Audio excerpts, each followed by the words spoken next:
What's up, everybody? Drew Wheeler with Prospects Live here with Griffin Enis, 2025 high school outfielder from Corinth High School. Griffin, what's up, man? How are you doing? I'm great. Thank you for having me on. I'm Yeah, excited. dude, I'm so excited to have you. So if you guys have been on the Twitter machine lately, you know I like to spend time on the Twitter machine. You have seen clips on my profile of Griffin lasering a double down the left field line in a game just recently in Corinth that I was very privileged to go and see. Griffin, thank you again for spending some time with me. And man, let's jump right into this. I've got an icebreaker question for you, something real easy. All right. What song are you using for a walk-up song this year, and what have you used in the past and why? So this year I'm doing Ambition as a Writer by Tupac. Okay. And I had to change it up because my whole high school career I've used Nothing But a G Thing by Dr. Yeah. Dre and Snoop. Yeah. And so I had to change it up a little bit for the senior year. I love it. Okay. I think that's dope. So think back, your first memories of baseball. What are those memories? What is it about, that kind of nostalgic part of the game that still ties you to those roots? I mean, I remember playing park ball when I was 5 and 6 years old, and like my dad being the coach, and like him coming home and like telling me that he drafted all my buddies, and us going out there and playing, and and winning the park championship, and then starting travel ball about 7 years old, and just having fun, traveling with my buddies and my hometown, and just going out there and playing, not caring about anything, but just having fun and playing. And so I don't know. I mean, I've always loved baseball and been really serious about it from a young age. But just it's fun to think back on those childhood memories, and yeah, it's awesome. It keeps you grounded. That love of the game inside you. It goes back to those days, like you said, the Corinth Park leagues and tearing it up there, man. Yes, sir. So who is your favorite all-time baseball player and why? Well, I would definitely say Mike Trout. Um, when I was a little kid, I loved watching Mike Trout play. Unfortunately, I haven't gotten to watch him play a whole lot in the past couple of years, just with the injuries and everything. But I mean, he was like growing up, like he was, obviously the guy, the face of the MLB, and so I've just always stuck with him. We, in my job at Prospects Live, I do a lot of work with fantasy baseball and with dynasty leagues, especially. And I've told people for the last 2 or 3 years, y'all are sleeping on Mike Trout. This is the best player of our generation. Yeah. So when he's healthy, this is a top 10 dude. And y'all are snoozing on this man. For so sure. I'm glad to hear, Griffin, that you've got the right stuff up here as well. So let's shift gears a little bit. Think about your time at high school with Corinth High School. What do you think is the single most important thing that you've gained from your time at Corinth High School specifically? I would say probably just the aspect of being on a team. Like, growing up playing travel ball, like I played a lot of baseball, like played a lot of games, been on a lot of different teams, and just the high school baseball is always different, and it's always my favorite just because, you can't go out and recruit guys from all over. Like, it's all your buddies and everyone that goes to your school. And so like just being able to go out there and play for your school and, beat other schools and just have the support from everyone around here.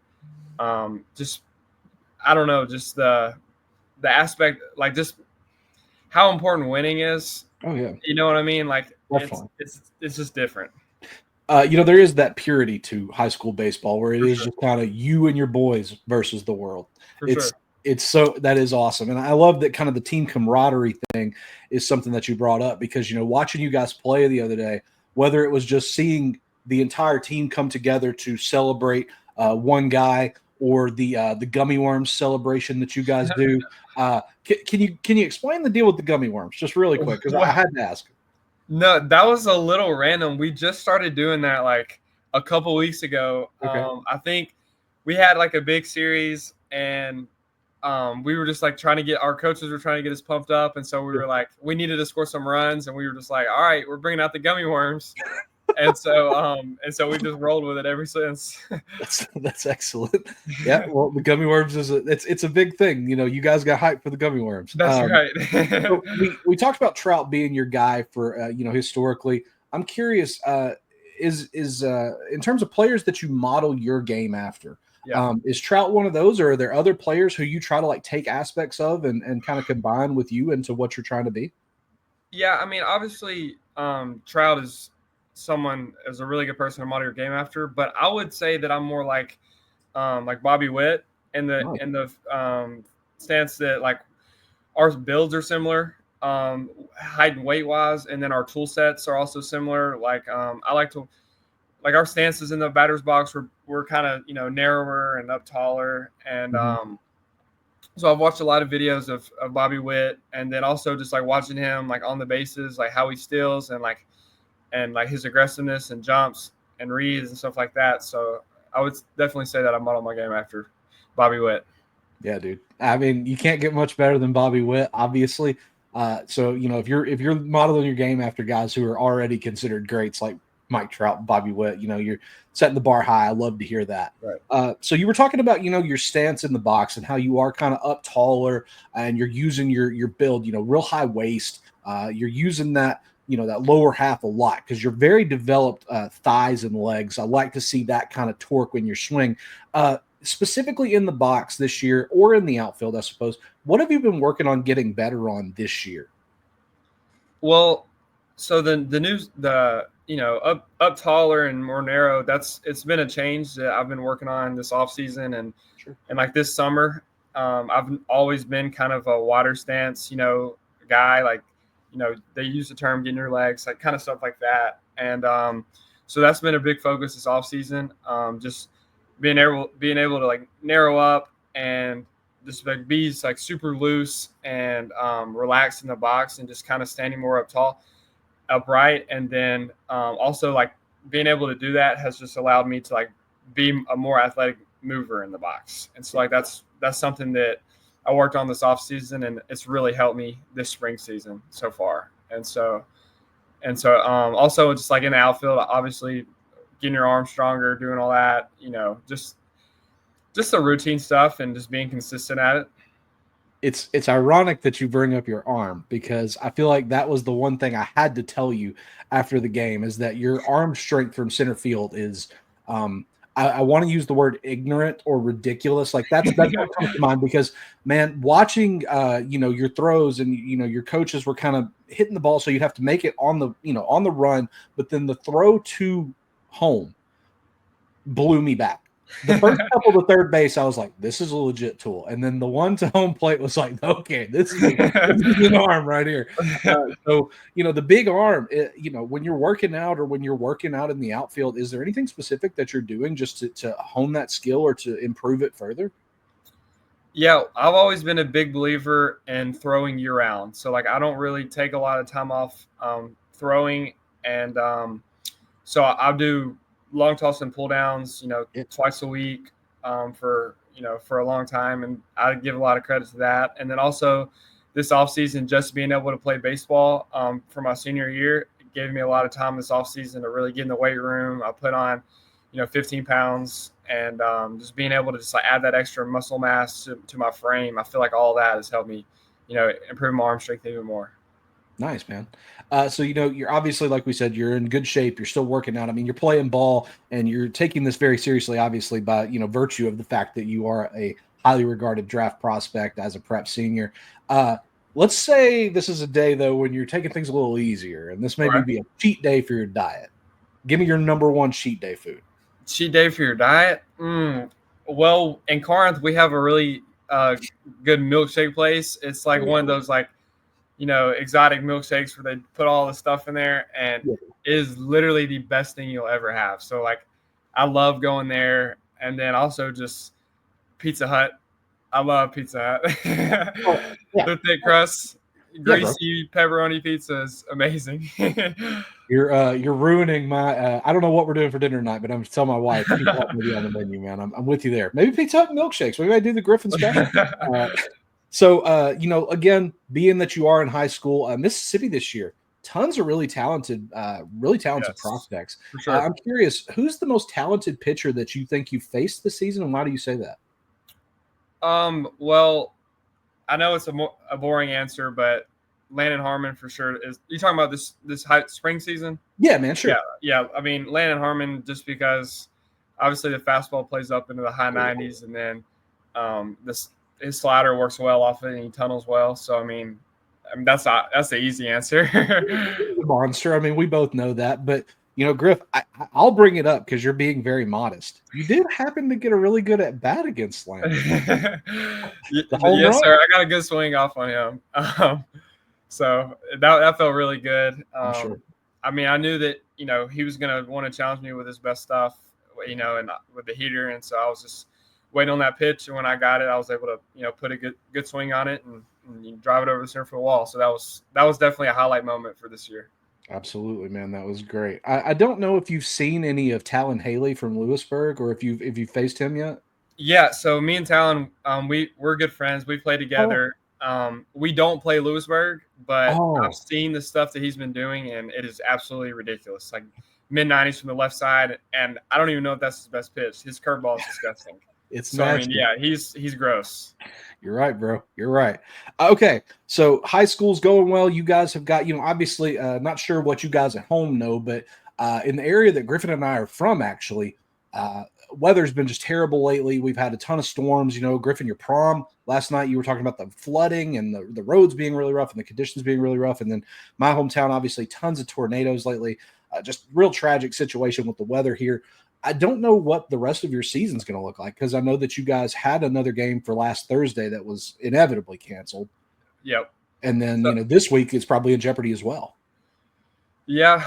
So we only have 2 weeks left until the playoffs start, and we have only played 20 games. And so obviously the limit in Mississippi is 28. So somehow we're going to have to play 4 games or 8 games the next 2 weeks. So this week we have Pontotoc, and we're playing them on Tuesday and Friday, and then we're also making up the game we missed last week, and then we're playing Ripley on Saturday. And so we were playing 4 games this week, and then we're also playing Thursday, Friday, Saturday. And so then the last week we're playing a series against Oxford, and that's all we have right now. But we're definitely going to have to make some games up for there.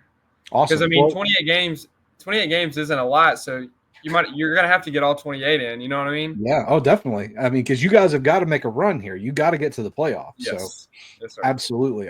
Well, the good news on that front is that hopefully with more baseball, weather permitting, I can make it back out to Corinth and catch some more action, because it's a beautiful park and good stuff going on there, and would love to make it back for some more. Let's shift gears a little bit, though. Obviously, you guys at home, you can read it in the description below. Griffin, currently committed to Duke University. You may be wondering at home, Drew, you are the biggest Tennessee fan of all of them. So what's going on with your hoodie there? Y'all don't worry about that. I'm here for my boy. I'm representing this guy over here. Y'all don't worry about what I'm doing. Worry about you. So let's talk about Duke, though, Griffin. What was it that attracted you to Duke, as a university, as a baseball program, and about Coach Pollard specifically, that really just appealed to you? Well, I mean, first of all, just the hospitality of all the coaches, the entire coaching staff, starting with Coach Pollard. I love the way that just the people that they are, not even, talking about a baseball perspective, but just the people they are, and like the way that they treated me was amazing. And then obviously Coach Pollard is an amazing coach, and, Duke's baseball program has been on a rise the past couple of years. And they're starting to find their stride this year too. And then just like when I went to Duke and went to Durham, I just fell in love with the campus. It's beautiful, and I loved everything about it. And then obviously the academics are important to me, and Duke is a really good school when it comes to grades and all that. So all Absolutely. that was. It's a wonderful school. Obviously, ACC competition, that's one of the best conferences in all of college baseball. You're going to see incredible competition from the jump. all kinds of good stuff. Obviously, a great program for you. And like you said, Durham, it's close enough to home that you're not feeling, like a California school or something crazy in case something happens. It's relatively close. So let's shift even further off of Duke. What would you say your ultimate goal is in baseball? Just the ultimate goal is obviously being a Hall of Famer in MLB. Wow. And so I know that that's a really high goal but I believe that I can do it. Ever since I was a little kid, I've had the dream of playing, professional baseball and, playing in the big lights and playing in the MLB. And so, having that goal, I think that'll help me have longevity in the MLB, because I know ultimately that, that's what I want to do in my life. And so, if I just have the dream of making it to the MLB, then it might not last long. So that's my train of thought there. I like that. I mean, it shows that you've got the drive. You're obviously pushing yourself towards more than just making it. You want to make it, and then not even make it and stick, but make it and excel. I think that's excellent. Really speaks a lot to who you are. So really loaded question here. You have this commitment to this incredible program with Duke. Obviously, we've talked about the level of competition that the ACC brings. We know about Coach Pollard and the success that they've had. They've had tons of college draftees, but let's say that a major league team selects you this summer. Are you considering right now accepting a contract from a major league team if they do select you in the draft this summer? Yeah, no, that is a loaded question. And I'll say this. I do want to. And so ultimately I think it'll just come down to, when that time comes, I'll obviously, pray about it and just hope that, God leads me in the direction that is meant for me. And so I know everyone's path is different. And so, just figuring out when that time comes, what's best for me. But I'm definitely, considering it and looking forward to, those times. Absolutely, man. That's the thing about God. He always leads you where you're supposed to be, man. For sure. We'll keep that number one. Final question for you, Griffin. It's been incredible talking to you, man, getting to know even more about you beyond what I got to see on the field the other day. No matter where you go, at the next level of your career, wherever it is, whether it's Durham, whether it's someplace else, what does Griffin Enis bring to a team at the next level? Well, I think I just bring a bunch of energy and just a good teammate who, loves baseball, who wants to win, who wants to compete, and just will work hard every single day. Absolutely. Hey, that's a great thing to bring to the table. Another thing you're going to bring, obviously, gummy worms, because that's something that gets you It's never a bad thing to bring. Griffin, tell the folks at home watching where they can keep up with you, where they can follow you on social, and what you're working on. Yeah, you can just follow me on Instagram and Twitter at Griffin.Enis, and then you can just keep up with us on Game Changer if you want to at Corinth Warriors, and Twitter updates and all that good stuff. Absolutely. And guys, you can see it right there down below. It is at Drew is okay on the Twitter machine. Drew is okay on Blue Sky. And of course, if you're not subbed to Prospects Live, please consider it. We have a wonderful site where we're bringing you live looks, player interviews, analysis from the prep level all the way up to the major league level, dynasties, cards, everything you can want with baseball. We're bringing it together and interweaving it into the best possible place on the internet for baseball fans like you, like me, like Griffin. Excuse me, you're over there like Griffin. So, guys, thank you so much, Griffin. Thanks for your time, and we will talk to you guys later. Toodaloo. Thank you.